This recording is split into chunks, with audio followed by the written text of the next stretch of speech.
Bienvenue sur Africa 24 dans cette nouvelle édition du Non-Stop Info. Au sommaire de l'actualité, la course pour la présidentielle sud-africaine en 2019 est désormais lancée. Le chef de l'opposition radicale, Julius Malema, lance sa campagne pour briguer la magistrature suprême. Les pays africains face au risque de surendettement à la fin de l'année 2017, le taux d'endettement global du continent avait déjà atteint 45% de son produit intérieur brut. Et puis en Côte d'Ivoire, le basketball est à l'honneur avec la tenue ce 3 mars de la 7e édition du tournoi dénommé Salam Day, un concours qui entend promouvoir le basketball auprès des jeunes.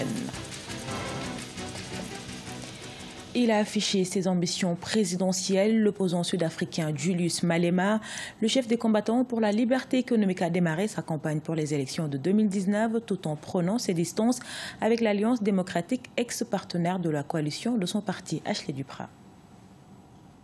Le dimanche 4 mars a marqué le début de la campagne électorale du leader des combattants pour la liberté économique, Julius Malema.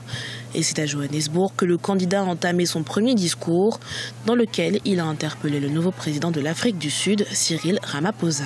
Ramaphosa doit faire ce qu'il convient de faire. Cela nous est égal qu'il soit un milliardaire. Nous voulons qu'il fasse ce qu'il faut faire. Il faut dire que l'arrivée de Cyril Ramaphosa à la tête du pays a changé la donne dans l'échiquier politique sud-africain, alors que jusque-là l'ANC ainsi que son ancien dirigeant étaient régulièrement raillés par les partisans de Julius Malema. Les relations entre les deux partis tendent aujourd'hui à s'harmoniser.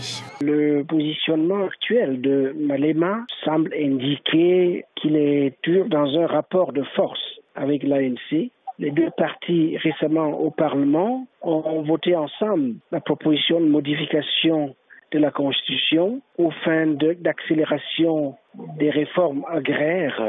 Et donc est en train de s'esquisser effectivement une ligne IFF et ANC, en tout cas autour des questions qui pour Malema sont absolument cruciales. Même si cette avancée pourrait laisser penser à une possible coalition entre les deux partis, il n'en est rien. Rappelons que Julius Malema, ancien leader de la jeunesse de l'African National Congress, a été expulsé avec d'autres de ses alliés en 2013 pour indiscipline.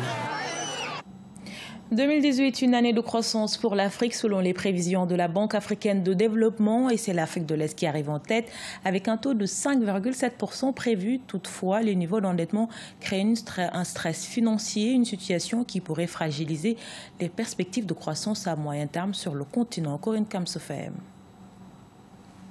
À la fin de l'année 2017, le taux global d'endettement de l'Afrique était estimé à 45% de son produit intérieur brut. Après avoir dissimulé une dette d'1,8 milliard d'euros, le gouvernement mozambicain s'est déclaré en défaut de paiement depuis 2017. La même année, le Congo, en défaut de paiement, a vu sa dette réévaluée à 120% de son PIB. De même, au Nigeria, 60% des recettes de l'État sont destinées au paiement du service de la dette. Des exemples qui illustrent le cas de nombreux pays africains et qui hypothèquent tous les bénéfices que ces pays espèrent tirer d'une croissance en hausse dans les années à venir. Si vous prenez le cas du Cameroun de l'exercice 2016, vous allez vous rendre compte que pour un budget de 4 300 milliards, le service de la dette, c'est près de 1 000 milliards. Ça veut dire que le service de la dette, c'est le poste de dépense le plus élevé dans le budget de l'État. Alors, conclusion, le service de la dette plombe, empêche même les investissements, empêche que, n'est-ce pas, le budget mobilisé puisse permettre, n'est-ce pas, d'investir et d'impulser la croissance. L'austérité qui s'est fait ressentir sur le plan mondial explique en partie cette course en endettement, avec la baisse des cours des matières premières, la réduction de l'aide publique au développement, mais aussi sur le plan local, des politiques fiscales qui ne permettent pas un recouvrement efficient. Ainsi, plongés dans un stress financier, les États africains ont souvent recours à des créanciers qui octroient les prêts à des conditions commerciales. Les États devraient s'endetter de manière raisonnable, de manière intelligente. Les gens se contactent des dettes dans des circuits qui ne sont pas des circuits normaux, des dettes non concessionnelles parfois, qui font en sorte que les taux d'intérêt et la dette augmentent. Et bien évidemment, tout cela provoque une augmentation de la dette qui fait que, au niveau de la croissance économique, ne peut pas se ressentir puisqu'il faut, n'est-ce pas, s'acquitter, n'est-ce pas, du service de la dette. Dans le rapport Africa Pulse 2017 de la Banque mondiale, 11 des 35 pays à faible revenu que compte l'Afrique subsaharienne sont classés comme étant à haut risque de surendettement. Une situation qui pourrait compromettre la mise en œuvre des projets sociaux vitaux et la construction des infrastructures.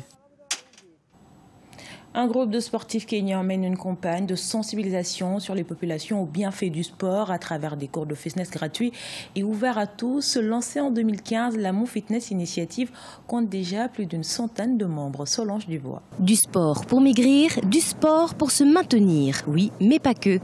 Au Kenya, un petit groupe de joggeurs se donne rendez-vous chaque matin à 5 h au bord de la plage pour y faire de l'exercice. Une occasion de faire des rencontres et surtout de se motiver.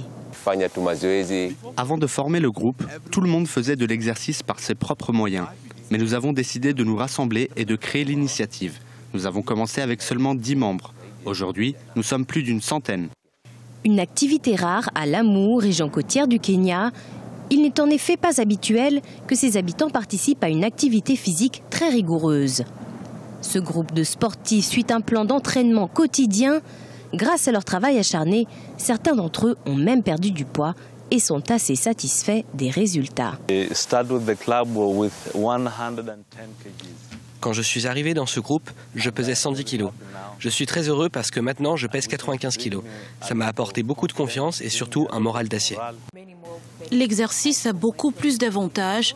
En plus de la perte de poids et de la musculation, il réduit le risque de certains types de cancers, le diabète, l'hypertension, augmente la densité osseuse, améliore la qualité du sommeil et augmente la confiance en soi.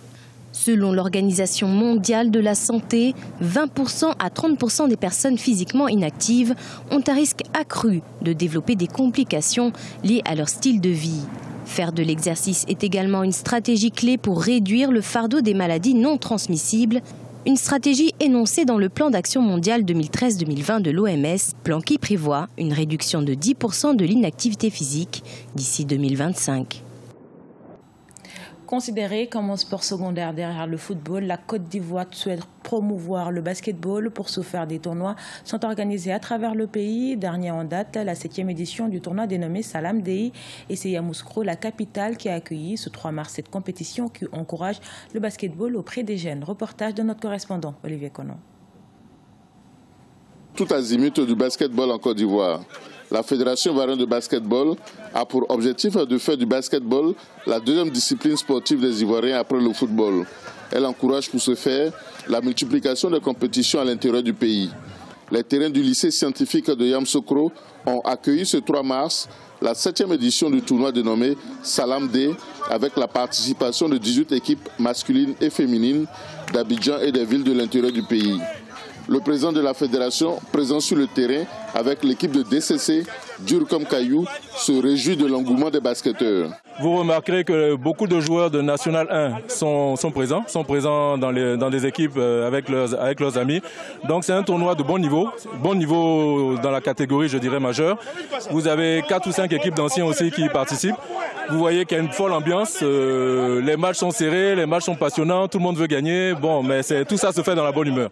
L'équipe d'amitié Basketball Solidarité a remporté le tournoi chez les vétérans hommes au thème d'une rencontre épique face aux vieux briscards de la génération SOA, Société Omnisport de l'armée en blanc. Une victoire qui n'entache pas la joie des joueurs comme ceux du Tonki Basketball Club, Slam Nation, Daloa Basketball Club ou Southside Players. Très belle ambiance, ouais. Le tournoi a été vraiment relevé. Et puis pour la passion du basket aussi, hein. On est venu s'amuser, on est venu prendre du plaisir et c'était vraiment parfait. On est vraiment très contents parce que l'organisation est bien faite. Toutes les équipes sont mises dans de bonnes conditions pour jouer un tournoi parfait. Chez les dames, la victoire est revenue aux joueuses de l'association des anciennes basketteuses de Côte d'Ivoire, emmenée par Patricia Lorignon, opposée à celle de l'École nationale des sous-officiers d'active. Une victoire de bon augure avant le tournoi international des anciennes basketteuses d'Afrique de l'Ouest qu'elles organisent du 16 au 18 mars 2018. Ce journal a été réalisé par l'ensemble de la rédaction. Merci pour votre fidélité. Dans un instant, une nouvelle édition de l'actualité sur Africa 24.